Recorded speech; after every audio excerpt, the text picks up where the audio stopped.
তার অভিযোগে তোলপাড় মালায়ালাম চলচ্চিত্র জগৎ। মঙ্গলবার আবার উইমেন্স ফোরাম ফর স্ক্রিন ওয়ার্কার্সকেও একাত নিয়েছেন। এই সমস্ত কিছুর মধ্যে আচমকাই ফেসবুক থেকে বিরতি নেওয়ার ঘোষণা করলেন শ্রীলেখা মিত্র। কিছুদিনের জন্যই ফেসবুক ত্যাগের সিদ্ধান্ত নিয়েছেন অভিনেত্রী। কিন্তু কেন? তিনি লেখেন, কিছুদিনের জন্য ফেসবুক আনইনস্টল করছি।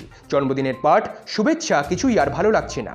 সেন্সিটিভ মানুষ আমি, আর্টিস্ট কিংবা সেলিব্রিটি নয়। এত চাপ আর নিতে পারছি না। চারিদিকের অবক্ষয় আমাকে ক্লান্ত করেছে। এইরকম সহ আরও বিভিন্ন কথা লেখেন তিনি তার ফেসবুক পেজে।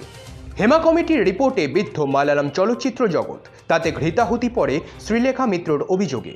অন্ধকার ঘরে অশালীনভাবে ছোঁয়ার চেষ্টা করছিলেন মালায়ালাম সিনেমার পরিচালক রঞ্জিত। এমনই অভিযোগ সোশ্যাল মিডিয়ায় সংবাদ মাধ্যমে করেন অভিনেত্রী। তা নিয়ে তুমুল শোরগোল হয়। কেরালা চলচ্চিত্র একাডেমির চেয়ারম্যান পদ থেকে পদত্যাগ করেন রঞ্জিত। ঘটনা পরিচালককে ইস্তফা দিতে বাধ্য করা হয়েছে।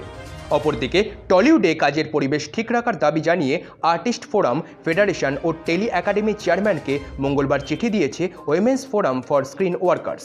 তার তীব্র সমালোচনা করে অভিনেত্রী লেখেন, হাসবো নাকি কাঁদবো জানি না। উইমেন্স ফোরাম তৈরি হচ্ছে এখানে।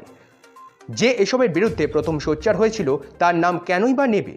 4 বছর আগে আমাকে তিরস্কার করা হয়েছিল এই বলে আমি ভিকটিম কার্ড খেলছি, আমি মিথ্যেবাদী, আমার যোগ্যতা নেই, বরং আমার খামতির জন্য আমায় কাজে নেওয়া হয় না, ইত্যাদি ইত্যাদি। তারা অনেকেই এখানে তালিকাভুক্ত। এই সব কিছুই নাটক। আপনারা দেখছেন সংবাদ শিরোনাম।